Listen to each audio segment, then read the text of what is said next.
Gracias, hermano Henry. ¿Qué deseamos para nuestro hermano? Amén. ¿Cómo estamos en esta tarde? Amén. Bienvenidos sean todos a la casa del Señor. Y vamos a continuar con lo que sigue, que es el mensaje de la palabra de Dios. Y para ello les pido que vayan preparando sus Biblias al capítulo 11 de Romanos. Vamos a continuar en el pasaje que empezamos la semana pasada, que son los versículos del 1 al 10. Y antes de empezar, voy a pedirle a nuestro hermano Luis que nos lleve en una oración. Amén, hermano Luis. Amén, hermano Luis. Vamos a orar. Padre bueno del cielo, en este momento, Señor, te damos gracias, Señor, por todo lo que hemos escuchado, Señor, los cantos, las alabanzas, pero hoy, Señor, viene la palabra, Señor, la enseñanza por tu siervo, Señor. Te suplico, Señor, que lo unjas con el Espíritu Santo para que esa palabra llegue a los corazones necesitados, Señor, y que por medio de esto ellos puedan alcanzar la salvación. Gracias te damos por ello y a usted le daremos toda honra y toda gloria desde hoy para siempre. Amén. Adelante, hermano. Amén. Gracias, hermano. ¿Qué deseamos para nuestro hermano Luis? Dios lo bendiga a él y a su familia. Amén. Romanos 11 del 1 al 10 dice así: Digo pues, ¿ha desechado Dios a su pueblo? En ninguna manera, porque también yo soy israelita de la descendencia de Abraham, de la tribu de Benjamín. No ha desechado Dios a su pueblo, al cual desde antes conoció. ¿O no sabéis qué dice de Elías la Escritura? ¿Cómo invoca a Dios contra Israel, diciendo: Señor, a tus profetas han dado muerte, y tus altares han derribado, y solo yo he quedado, y procuran matarme? Pero, ¿qué le dice la divina respuesta? Me he reservado 7,000 hombres que no han doblado la rodilla delante de Baal. Así también aún en este tiempo ha quedado un remanente escogido por gracia. Y si por gracia, ya no es por obras. De otra manera, la gracia ya no es gracia. Y si por obras ya no es gracia, de otra manera la obra ya no es obra. ¿Qué pues? Lo que buscaba Israel no lo ha alcanzado, pero los escogidos sí lo han alcanzado, y los demás fueron endurecidos, como está escrito: Dios les dio espíritu de estupor, ojos con que no vean y oídos con que no oigan, hasta el día de hoy. Y David dice: se ha vuelto su convite en trampa y en red, en tropezadero y en retribución. Se han oscurecido sus ojos para que no vean, y agóbiales la espalda para siempre. Hasta ahí vamos a leer. Pueden ocupar su lugar. La semana pasada hablamos principalmente de algo que se encuentra muy frecuente en la palabra de Dios y que es muy claro, y es la gran verdad de que en Dios podemos confiar plenamente. La palabra de Dios a través desde Génesis, Apocalipsis nos dice, nos enseña, nos declara, nos muestra que la fidelidad de Dios es inquebrantable. Aunque nosotros seamos infieles, Él permanece fiel. Sus promesas siempre serán cumplidas. Lo que Él promete siempre va a cumplir. Amén. Así que precisamente debemos de recordar eso, porque en este pasaje que hemos estado viendo, bueno, no solamente en este, sino en otros pasajes atrás, desde el capítulo 9, 10, y ahora estamos en el capítulo 11, donde Pablo toma este espacio de 3 capítulos para explicar y para responder a las preguntas que cualquier persona, no solamente hoy, sino desde antaño, la gente se ha preguntado: ¿por qué el pueblo de Israel, que es el pueblo escogido de Dios, por qué no han creído en Jesucristo? ¿Por qué todavía es un pueblo rebelde que no acepta a su Mesías? Si el Evangelio de Jesucristo es la verdad, ¿por qué el pueblo de Israel no lo ha aceptado? Ya que el pueblo de Israel, siendo el pueblo de Israel, es el que debería saber exactamente si el Evangelio de Jesucristo es verdad o no es verdad. Pero por lo que vemos, ellos lo han desechado, no lo han aceptado. Y esa pregunta no es de ahora, sino que se ha hecho de antaño, ¿sí? Y a Pablo, pues, se la hacían constantemente cada vez que predicaba, especialmente cuando hablaba con los judíos. Pero el apóstol Pablo, en estos 3 capítulos que estamos viendo aquí de Romanos 9, 10 y 11, pues ya nos ha dado respuestas por qué. Y razones es porque ellos han endurecido su corazón, ¿sí?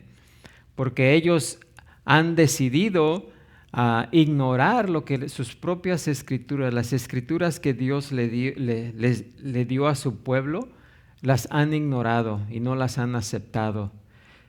Así es de que aquí en este pasaje nos sigue mostrando, y una de las preguntas que el apóstol va a responder aquí y está respondiendo es que ya que el pueblo ha rechazado a su Mesías, será, porque es lo que la pregunta que hace aquí Pablo, ¿ha desechado Dios a su pueblo? Ante todo el rechazo por parte de su pueblo hacia su Mesías, ¿será que finalmente Dios ha desechado a su pueblo? Y es precisamente esa y otras preguntas que el apóstol Pablo va a dar respuesta. Así que, como vimos que debido a las promesas de su pacto con Israel, esa nación, la nación de Israel, nunca fue ni jamás podrá ser completamente abandonada por el Señor. No por lo que el pueblo ha hecho, hace o hará, sino por la promesa que Dios hizo de salvarlos. ¿Sí? Así que no es por lo que el pueblo ha hecho, hace o hará, sino es porque Dios se juró a sí mismo que lo iba a salvar. Y como Dios no miente y sus promesas siempre las cumple, un día las cumplirá. Así que Dios no ha desechado a su pueblo, ¿sí? Y a la luz de esa verdad, Pablo afirma que el abandono actual, porque aunque Israel ha sido puesto a un lado por el momento, ese abandono actual de Israel por parte de Dios es solamente parcial y temporal, ¿sí? Y el apóstol Pablo aquí en estos versículos que vamos a ver, nos lo muestra, señalándose primeramente, en 3 puntos, señalándose primeramente a sí mismo. En segundo lugar, señalando al remanente creyente que Dios siempre ha preservado en Israel. Y en tercero, señalando la revelación de Dios sobre los israelitas incrédulos cuyos corazones están endurecidos a su gracia. Así que, primeramente, el apóstol Pablo, la primera señal que nos hace, o la primera prueba de que Dios no ha rechazado a su pueblo escogido, era que Pablo, quien no era tan solo un creyente en Cristo, sino también un apóstol, él mismo era israelita. Y dice en el versículo 1, la primera parte del versículo 1, porque también yo soy, ¿qué? Israelita, de la descendencia de Abraham, de la tribu de Benjamín. ¿Sí? Aunque Pablo no lo menciona aquí, sabemos que la mayoría de los primeros cristianos fueron judíos. Era precisamente en vista de que tantos judíos se habían vuelto a Jesús como su Mesías, que Pablo, bajo su antiguo nombre de Saulo, había perseguido ferozmente a la iglesia. Antes de su conversión, él había sido el judío más fanático en todo Israel y el que más odiaba a Cristo y a los cristianos. Si un judío que había rechazado tanto a Cristo podría llegar a tener fe salvadora, era indudable que el evangelio tenía poder para salvar a cualquier judío. ¿Sí? Sin embargo, más que eso, la conversión del propio Pablo hacía obvio que era imposible que Dios hubiese abandonado a todo Israel. ¿Sí? ¿Por qué? Porque el apóstol Pablo era la prueba viviente de que así como las promesas de Dios a Israel no incluyen a todos los judíos individuales, era además ilógico que Pablo dedicara el resto de su vida y que muchas veces la arriesgara para predicar un evangelio del cual él mismo no estuviera incluido. ¿Sí?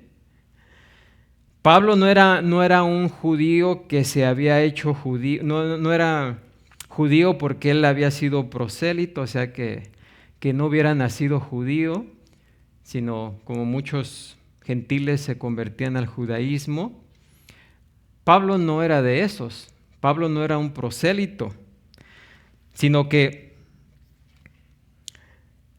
Pablo era judío de nacimiento. Es más, un israelita auténtico de la descendencia de Abraham. ¿Sí?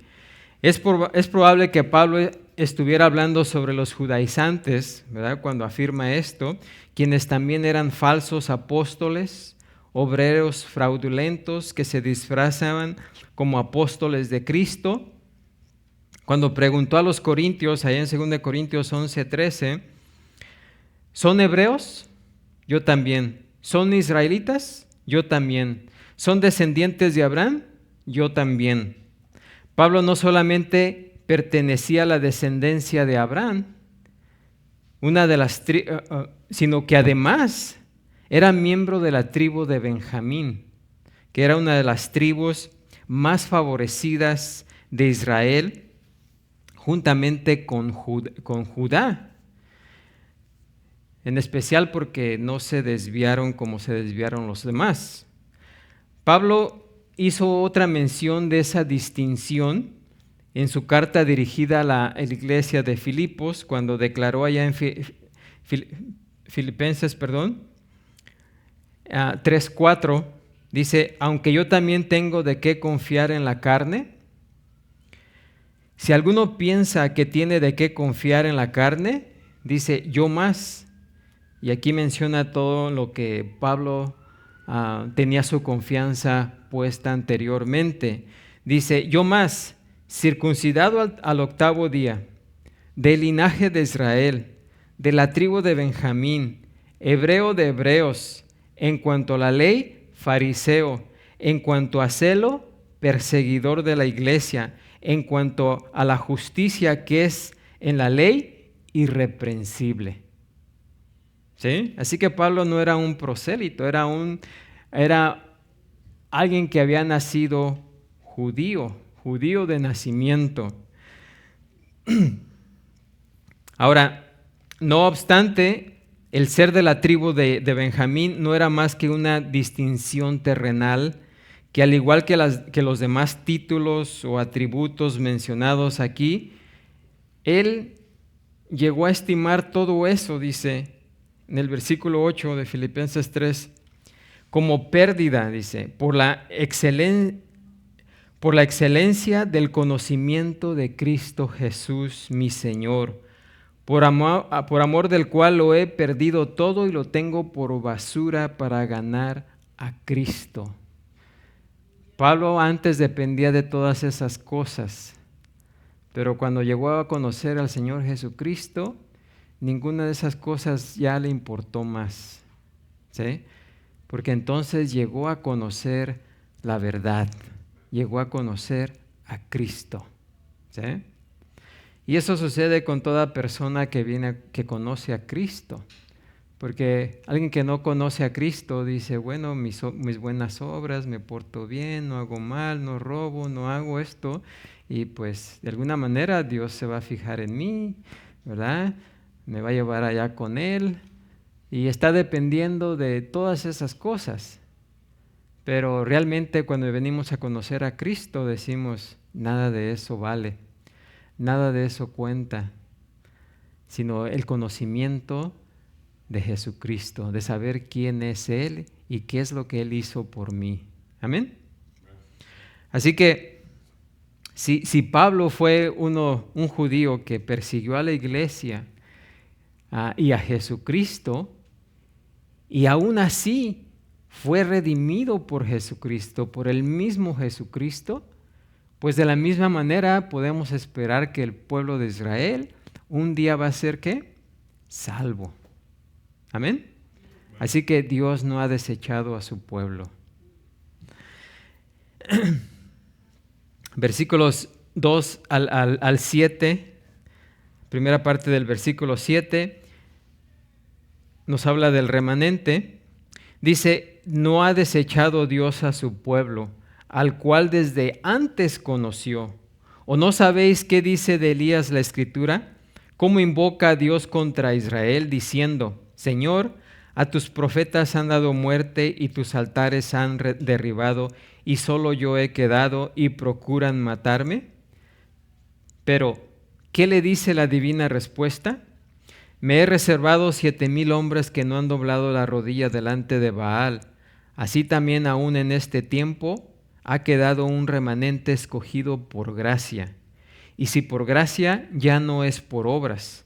De otra manera la gracia ya no es gracia. Y si por obras ya no es gracia, de otra manera la obra ya no es obra. ¿Qué pues? Lo que buscaba Israel no lo ha alcanzado, pero los escogidos sí lo han alcanzado. Y aquí el apóstol Pablo nos presenta la segunda prueba de que Dios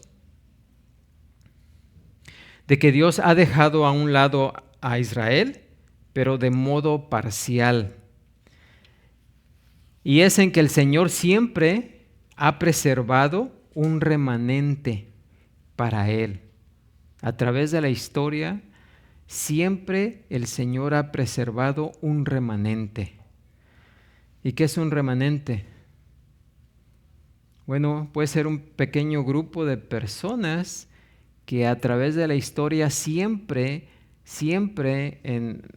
han confiado en el Señor. ¿Sí?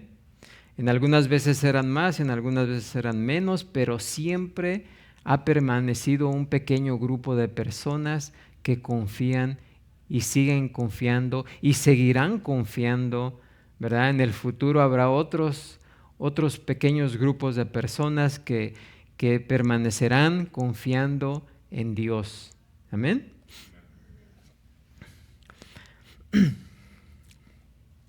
Desde el Pentecostés hasta el día de hoy, la Iglesia de Cristo nunca ha dejado de tener a judíos creyentes. Aunque la nación ha rechazado a Jesucristo, recuerden que los primeros cristianos, en su mayoría, ¿fueron qué? Judíos. Y siempre ha habido a través de la historia judíos que han puesto su confianza en Cristo Jesús. La segunda parte del versículo 2 dice, donde aquí Pablo da una respuesta directa y enfática a la pregunta retórica con que empezó el capítulo. No ha desechado Dios a su pueblo, al cual desde antes conoció. Como vimos antes con la relación al versículo 1, la primera parte del versículo 1, el término desechado no se refiere a no recibir, como cuando se desecha una solicitud que es inaceptable, sino a no apartar de uno mismo cuando se desecha lo que ya ha sido aceptado. ¿Sí? O sea, la palabra aquí desechado no se refiere a que Dios no quiere recibir a su pueblo, ¿sí? Y por eso lo rechaza, sino que se refiere a su pueblo que ha aceptado, ¿verdad? Y al cual no va a rechazar. ¿Sí? Hay una diferencia, no sé si me entendieron, ¿verdad? Pero hay una diferencia. O sea, no es que Dios nunca haya recibido a su pueblo, sino que Él nunca rechazará de forma completa y permanente a quienes desde antes, como dice aquí, desde antes conoció en la eternidad y a quienes recibió mucho tiempo atrás para que fuesen suyos a través de su pacto con Abraham. Pablo no se refiere a individuos judíos o gentiles regenerados, aunque la promesa básica ciertamente pues aplica también a ellos o a nosotros que no somos judíos, sino a Israel como una nación, o sea, la agrupación corporativa del pueblo escogido de Dios, en quienes se enfocan los capítulos 9 al 11, estos 3 capítulos de Romanos. El pueblo mencionado en el versículo 2 es la nación de Israel, rebelde y contradictora, a la cual el apóstol hace referencia ahí en el versículo 21 del capítulo 10. Y en este contexto, la expresión desde antes conoció, ¿qué significa esa frase? Desde antes conoció. Bueno, primero, no significa simplemente ser consciente de algo antes de que ocurra, sino de determinar que así sucederá. O sea, cuando Dios nos dice que nos conoció antes de la fundación del mundo, ¿verdad? No solamente dice que nos amó, porque el conocer va juntamente con el amar, ¿sí? Cuando en la relación de un esposo y una esposa, cuando se conocen es en la relación íntima, ¿sí? Así que se está refiriendo a esa relación que Dios tuvo con nosotros, con aquellos que han sido escogidos desde antes de la fundación del mundo, que los conoció, o sea, que los amó desde antes. Pero también a la misma vez significa que determinó, que los predestinó para que sean, ¿qué? Salvados. Así que la frase desde antes conoció significa precisamente eso.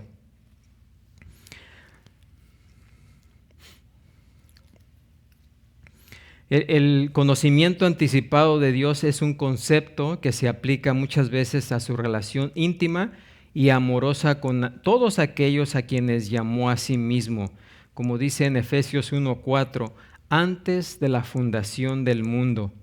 Al hablar de Jesucristo, Pedro declaró a quienes acudieron a Jerusalén durante el Pentecostés, allá en Hechos 2:23, que dice, a este entregado por el determinado consejo, y aquí encontramos la palabra anticipado conocimiento de Dios, dice, prendisteis y matasteis por manos de inicuos crucificándole.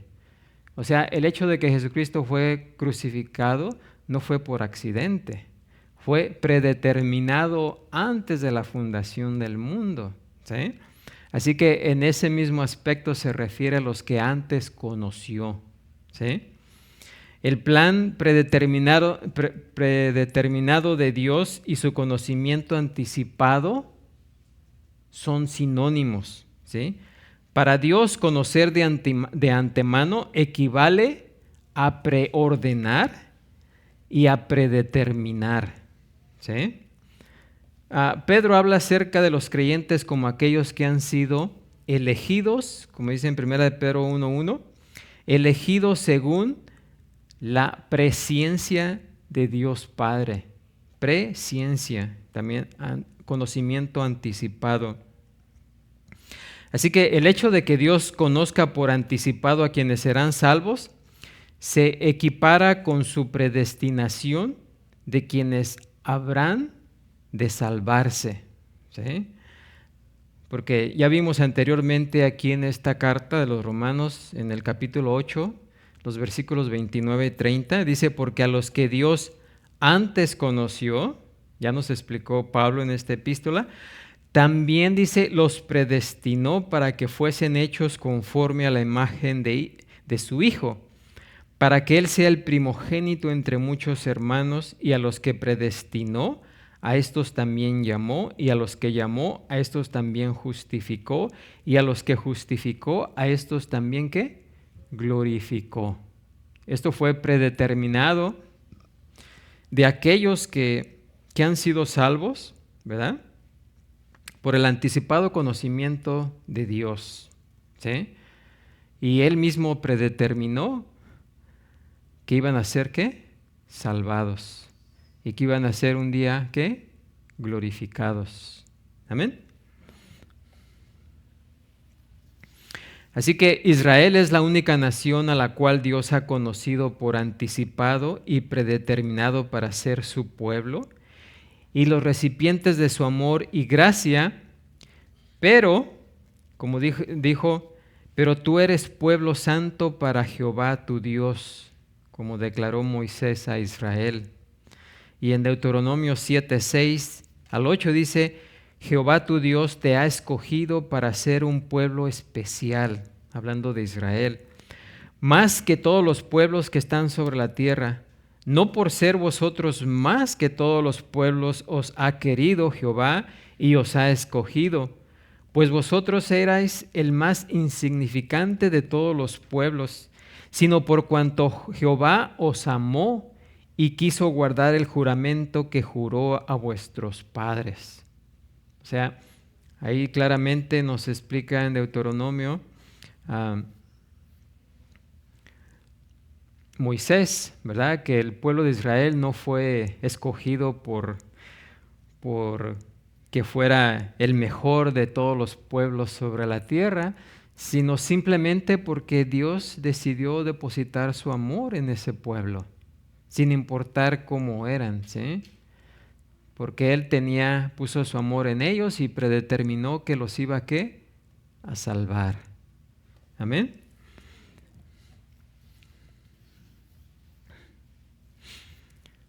Así que por esa razón Él nunca puede rechazarlos del todo. Si lo hiciera, invalidaría sus promesas divinas, anularía su fidelidad divina, desacreditaría su integridad divina y pondría en duda su amor divino, ¿sí? Si Dios rechazara por completo y para siempre a Israel, invalidaría en verdad quién Dios es. Así que una de las evidencias más grandes de que Dios no ha rechazado a Israel del todo es el remanente continuo, como dije anteriormente, de personas a quien Dios ha preservado para sí en su gracia, ¿sí? Desde el día que Dios llamó a Abraham hasta el día que Cristo regrese en gloria y juicio, no ha habido y nunca habrá un tiempo cuando la tierra haya estado o esté sin judíos creyentes. Siempre va a haber judíos creyentes, ¿sí? La segunda parte del versículo 2 y el 3, Pablo le recuerda a sus lectores acerca de lo que dice de Elías la Escritura. Dice, ¿cómo invoca a Dios contra Israel diciendo, Señor, a tus profetas han dado muerte y tus altares han derribado y solo yo he quedado y procuran matarme? Elías pensaba que ya solamente él quedaba, que él era el único creyente que quedaba sobre la faz de la tierra y estaba desesperado, ¿verdad? El versículo 4 dice, pero ¿qué dice la divina respuesta? Bueno, la divina respuesta le dijo Elías, me he reservado 7,000 hombres que no han doblado la rodilla delante de Baal, ¿sí? La frase divina respuesta alude a la idea de un oráculo o una revelación divina.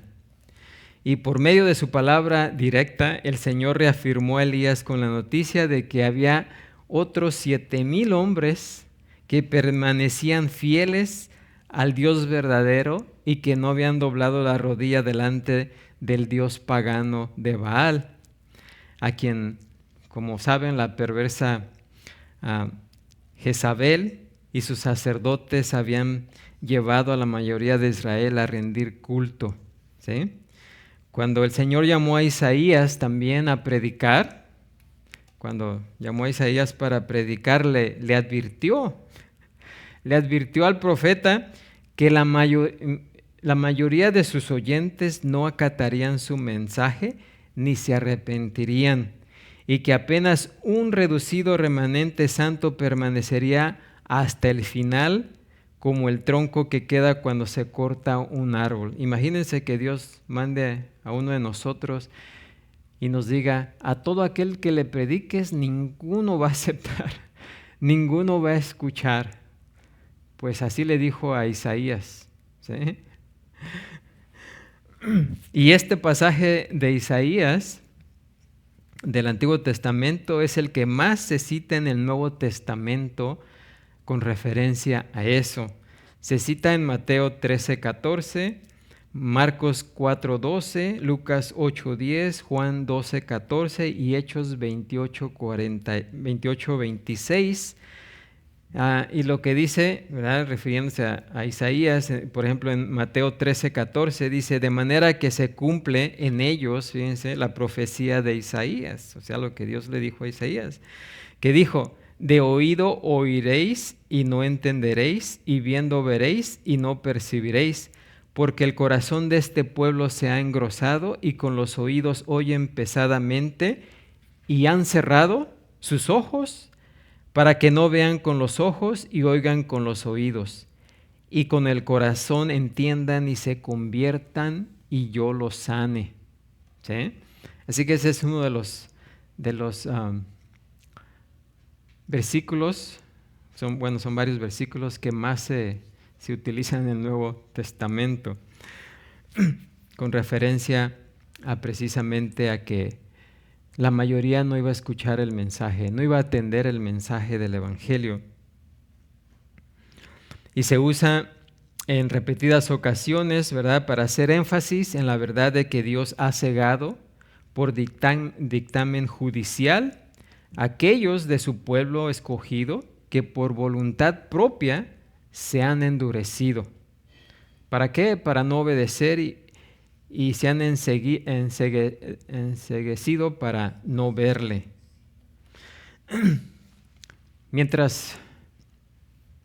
Cuando el pueblo de Israel estuvo cautivo en Babilonia, la mayoría de ellos rehusó volverse a Dios, ¿sí? Pero aún en ese tiempo había unos cuantos pertenecientes a aquel remanente piadoso que incluyó personajes como, ¿se acuerdan de Daniel?, Ezequiel, Sadrach, Mesac, Abednego, Mardoqueo y Esther, un pequeño grupo de judíos, ¿verdad?, que permanecieron fieles al Señor. Malaquías también aseguró a tales creyentes que sus nombres estaban escritos en un libro de memoria, del Señor, allá en Malaquías 3:16. Cuando el Mesías de Israel, cuando Jesucristo vino a la tierra, la nación apóstata le rechazó y lo crucificó. Pero también, durante ese tiempo, había un remanente piadoso. ¿Se acuerdan quiénes eran? ¿Se acuerdan de Zacarías, que esperaba fielmente la promesa de Dios? Elizabeth, María y José, ¿sí? Hubo personas de un remanente piadoso que incluyó también a Simeón, a Ana, los pastores, ¿sí?, los pastorcillos que estaban cerca de Belén, quienes recibieron y adoraron a Jesús cuando apenas era un niño. Y aun cuando durante su ministerio de Jesucristo, un número creciente de judíos se volvieron a Él como Señor y Salvador. Después, unos 3,000 creyentes, la mayoría eran judíos, fueron añadidos tras la predicación de Pedro en día de Pentecostés. Y después otros 5,000 poco después, como nos dice en Hechos 4:4. Y para el tiempo en que tuvieron lugar los eventos mencionados al final de Hechos 4, es probable que había como unos 20,000 cristianos judíos en Jerusalén, ¿sí? O sea que siempre, la promesa es de que siempre va a existir un remanente de judíos fieles al Señor, ¿sí? El mundo nunca va a estar sin judíos creyentes a Cristo Jesús, ¿sí? Versículo 5 nos dice, así también, sigue diciendo Pablo, aún en este tiempo, ¿sí? En el tiempo de Pablo, ha quedado un remanente escogido por gracia. Y ese remanente es por gracia, ¿eh? Aquí nos señala el apóstol. Cuando el apóstol escribió esas palabras, es indudable que había cientos de miles de cristianos judíos a lo largo del imperio romano, y es probable que también los hubiera más allá de sus fronteras. Y la frase escogido por gracia también se podría traducir como elección por gracia, o sea que fueron elegidos por gracia, ¿sí? Lo cual pues es cierto de todos los creyentes en todas las épocas. Todos hemos sido escogidos, ¿qué? O elegidos por gracia. No fuimos elegidos por algún mérito personal, ¿sí? Sino fuimos elegidos por gracia, porque a Dios le plació escogernos, ¿sí?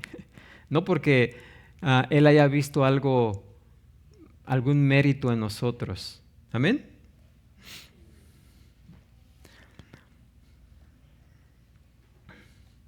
No fuimos escogidos o elegidos en virtud de alguna dignidad espiritual o de buenas obras morales.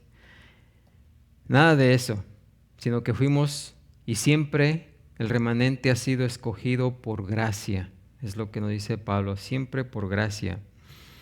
Antes de la fundación del mundo, Dios predeterminó en su gracia que había escogido a aquellos descendientes físicos de Abraham que también habrían de convertirse en sus descendientes espirituales.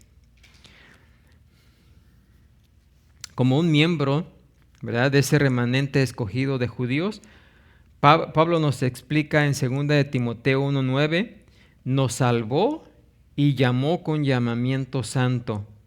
Dice, no conforme a nuestras obras, sino según el propósito suyo y la gracia que nos fue dada en Cristo Jesús antes de los tiempos de los siglos. ¿Sí? O sea, esto no es que se encuentra solamente en 1 o 2 versículos, sino que se encuentra en varios versículos a través de la Escritura, la elección de Dios, ¿sí?, siendo por gracia siempre. Versículo 6, como el apóstol ya ha explicado con cierto detalle en Romanos, en el capítulo 3, 4 y 5 y en el capítulo 9, si la salvación de Dios es por gracia, entonces dice, ya no es por obras. De otra manera, la gracia ya no es ¿qué? Gracia. ¿Sí? Sabemos que gracia es un regalo no merecido. ¿Sí? El regalo de la salvación es por gracia, es un regalo que no nos merecemos. ¿Sí? Por eso es por gracia. Si nos mereciéramos ese regalo, ya no sería por gracia. Entonces sería algo, ya no sería un regalo tampoco. Sería algo que nosotros nos hubiéramos ¿qué? Ganado. Es como en el trabajo, cuando nos pagan, no nos pagan por gracia. ¿Verdad que no? Es más, si no nos pagan, ¿qué hacemos? ¡Ey! ¿Me pagas o qué? Porque yo me merezco que me pagues. ¿Sí? Pero la salvación no es esa, no es que vamos con Dios y yo me merezco que me salves, porque yo me lo gané a pulso. No, es un regalo que no nos merecemos, ¿sí? Pero Dios aún así nos lo da. Amén.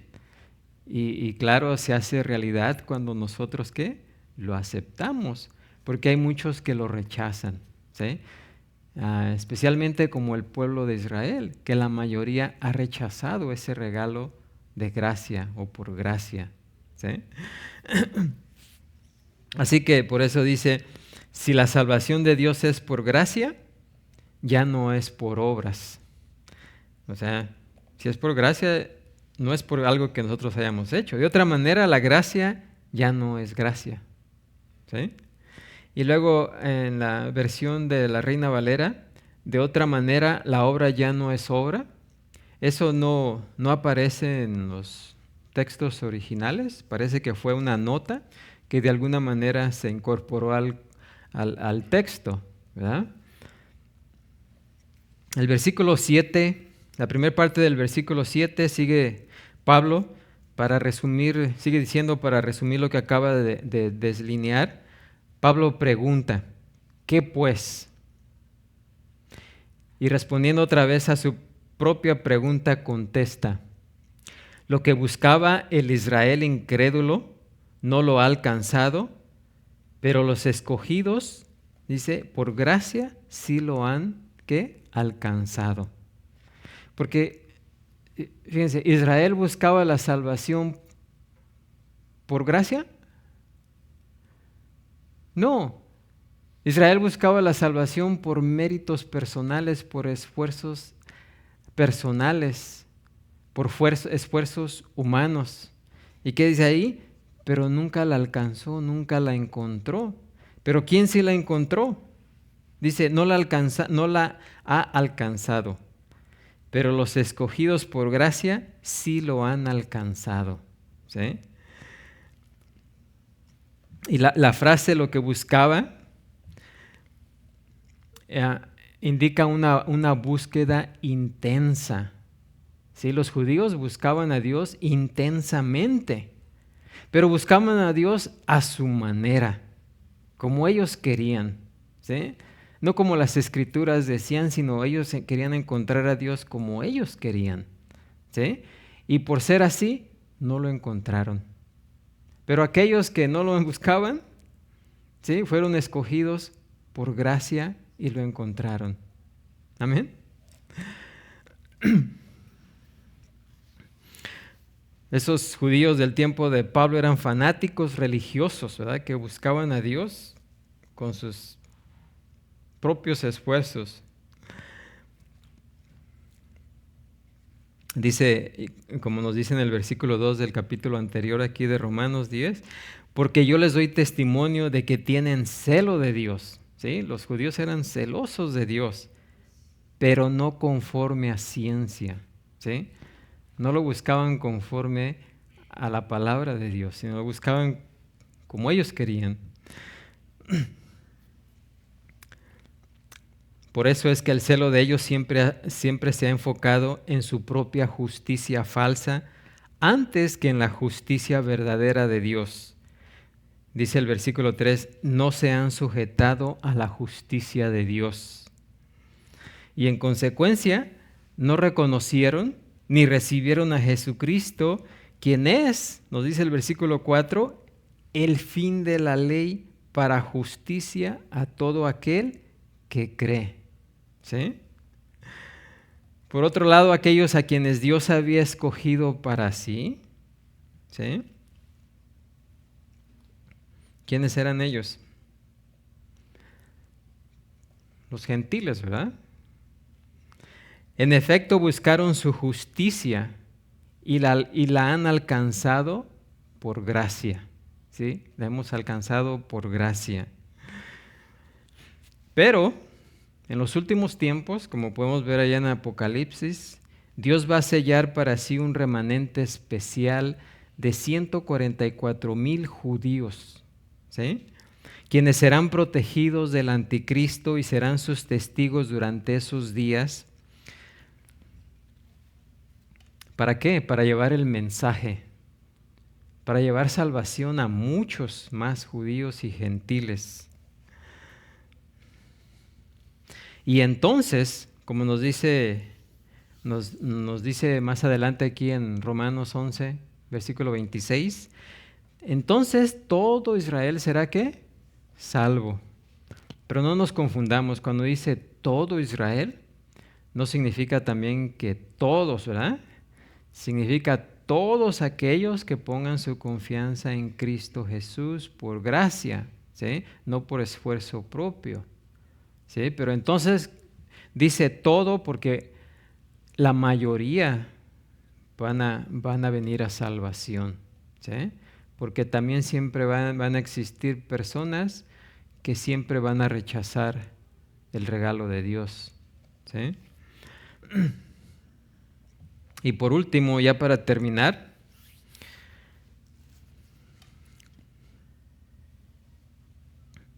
la segunda parte del versículo 7 al 10 nos dice, y los demás fueron endurecidos, como está escrito, Dios les dio espíritu de estupor, ojos con que no vean y oídos con que no oigan.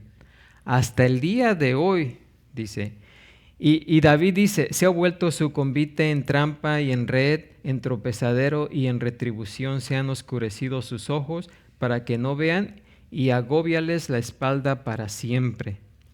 Y esta es la tercera prueba de que el abandono de Israel por parte de Dios es parcial, ¿sí? Y consiste en que el Señor ha endurecido los corazones únicamente, fíjense, ha endurecido los corazones únicamente de aquellos judíos que se niegan a creer, ¿sí? Los versículos 7, la segunda parte del versículo 7 y 8 dice, y los demás fueron endurecidos, ¿sí? O sea, todo Israel será salvo, ¿verdad? Pero van a quedar unos, dice, y los demás fueron ¿qué? Endurecidos, los que no sean salvados fueron endurecidos. Y esa expresión de fueron endurecidos se encuentra en un modo pasivo, lo que indica que el endurecimiento fue causado por un poder externo. ¿Y cuál es ese poder externo? Pues es un poder de Dios mismo, porque como nos dice en Deuteronomio 29:4, como está escrito, Dios les dio espíritu de estupor, ojos con que no vean y oídos con que no oigan hasta el día de hoy, ¿sí? Esto no fue sorpresa para Dios, ni va a ser sorpresa para Dios, porque ya está revelado en la Escritura de que así va a suceder, así ha sucedido, está sucediendo y va a suceder en el futuro, ¿sí? No es algo nuevo. Ahora, Deuteronomio representa la ley e Isaías representa los profetas, ¿sí? Así que tanto la ley como los profetas dan testimonio del endurecimiento predeterminado de sus corazones, y esto es en la soberanía de Dios, ¿sí? Y al mismo tiempo ese endurecimiento no es caprichoso, ¿verdad? Ni injusto, porque sabemos que Dios no es injusto ni caprichoso, ¿sí? Dios endurece únicamente y exclusivamente los corazones que por rechazar su oferta gratuita de justicia se endurecen ante su gracia. O sea, una persona puede escuchar el Evangelio, ¿verdad? Lo escucha, pero entre más lo escucha y no lo acepta, ¿qué sucede? No es que Dios no quiera aceptarlo, sino que esa persona endurece su corazón, ¿sí? Pero es porque la persona endurece su corazón. Y si la persona endurece su corazón, entonces Dios confirma a esa persona con un corazón ¿qué? Endurecido, ¿sí? Es como el corazón de Faraón. Dios endureció el corazón de Faraón debido a que de forma voluntaria el Faraón rechazó y rechazó, y él endureció su corazón. Él endureció su propio corazón y al final Dios endureció su corazón. ¿Sí? Durante la última cena, Jesús dijo allá en Lucas 22:21, mas he aquí la mano del que me entrega está conmigo en la mesa. Aquí habla de quién, de Judas, quien también endureció su corazón. Dice, a la verdad el Hijo del Hombre va según lo que está determinado, pero ay de aquel hombre por quien es entregado. Y Judas tuvo varias oportunidades, muchas oportunidades como nadie, de aceptar al Señor. ¿Y qué hizo? Lo rechazó hasta el último momento. ¿Sí? No fue que Dios haya completamente endurecido el corazón de él, sino que Judas endureció el corazón, endureció su propio corazón y luego Dios determinó que su corazón estaba endurecido. Amén.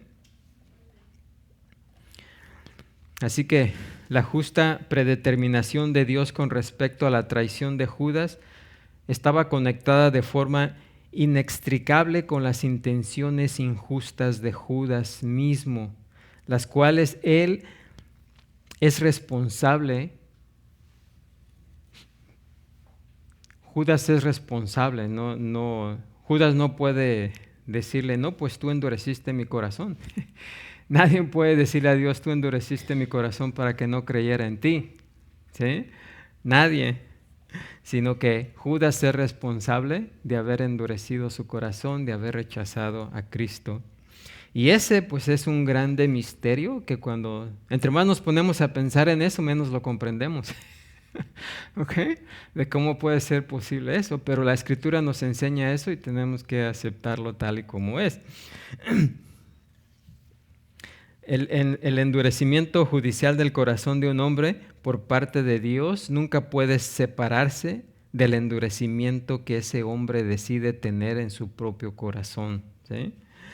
Versículo 9, citando otra vez el Antiguo Testamento, Pablo alude a David, quien dijo, se ha vuelto su convite en trampa y en red, en tropezadero y en retribución, se han oscurecido sus ojos para que no vean y agóbiales la espalda para siempre.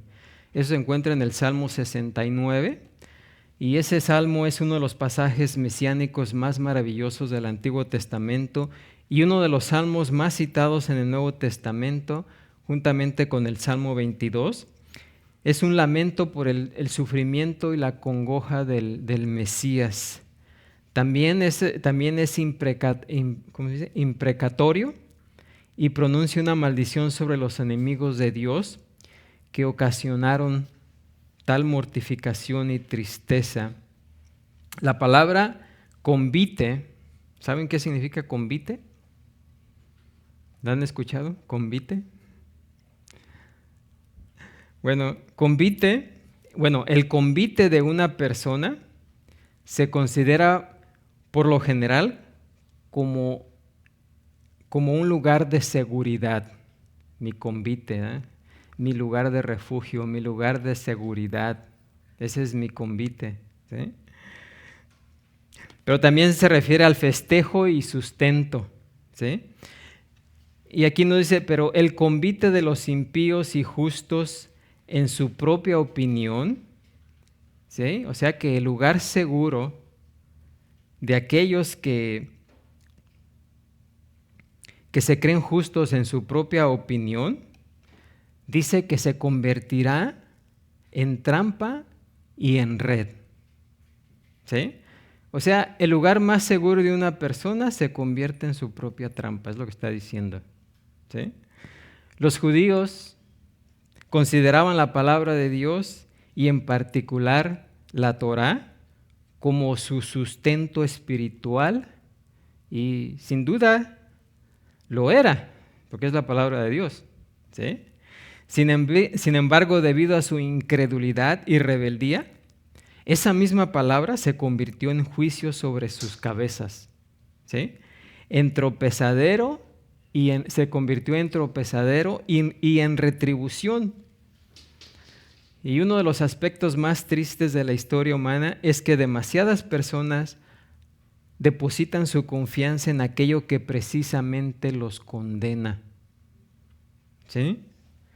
Todas las religiones falsas, se trate de cultos paganos, ocultistas, inclusive de un cristianismo no bíblico, presentan medios de salvación fraudulentos. ¿Sí? Cuanto más se alimentan sus seguidores de las falsedades, ¿qué es lo que sucede? Más inmunes se vuelven al efecto del evangelio verdadero de Jesucristo, ¿sí? O sea, una persona entre más escucha la enseñanza falsa, más deposita su confianza en esa enseñanza falsa y menos cree en la verdad. Así que el lugar más seguro, lo que más confían, se convierte ¿en qué? En su propia tumba, en su propia trampa. Y eso es lo que está diciendo aquí. Cuando Israel se empeñó en rechazar a Dios, fue adquiriendo progresivamente una ceguera espiritual cada vez mayor y llegó a quedar tan ciega que no pudo reconocer ni a su propio Mesías. Y eso es lo que sucede, ¿no? Y por último, el versículo 10, tal como David había orado en justa indignación contra los pecadores de su propio pueblo, los ojos de Israel fueron, dice aquí, oscurecidos para que no vean. Por cuanto Israel rehusó ver las cosas de Dios, ¿sí? Dios ratificó por sentencia judicial su ceguera voluntaria. Jesús le dijo, por cuanto ahora decís que ves, ciego serás, ciego permanecerás. ¿Sí? No fue como el ciego aquel que recobró la vista, dice, yo no sé. Lo único que sé es que yo no veía, pero ahora veo. Tremendo, maravilloso, ¿no?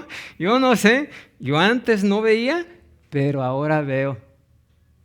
Yo no sé, explíquense eso. Y ahí les dio en la torre, ¿eh? Aquellos que se creían muy estudiosos, pero este ciego con esa simple frase los acabó, ¿sí? Y el que no veía ahora veía, y los que creían que veían quedaron enceguecidos. Amén. Y luego dice la expresión, agóbiales la espalda.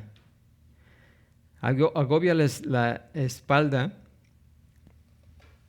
se refiere a aquella posición arqueada en la que caminan a veces las personas ciegas, ¿sí? Así.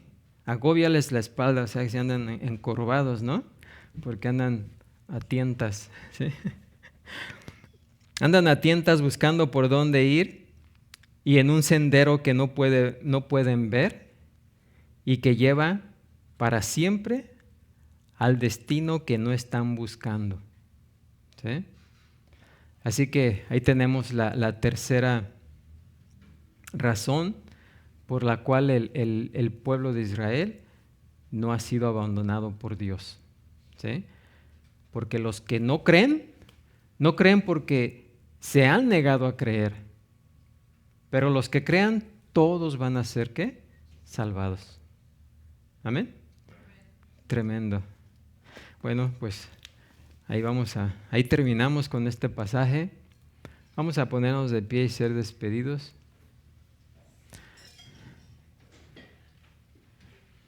Padre Santo, Señor Todopoderoso, gracias te damos, Señor, porque tú eres bueno, tu misericordia es grande. Y es precisamente lo que hemos visto, Señor, en este pasaje, que aunque el pueblo de Israel continuamente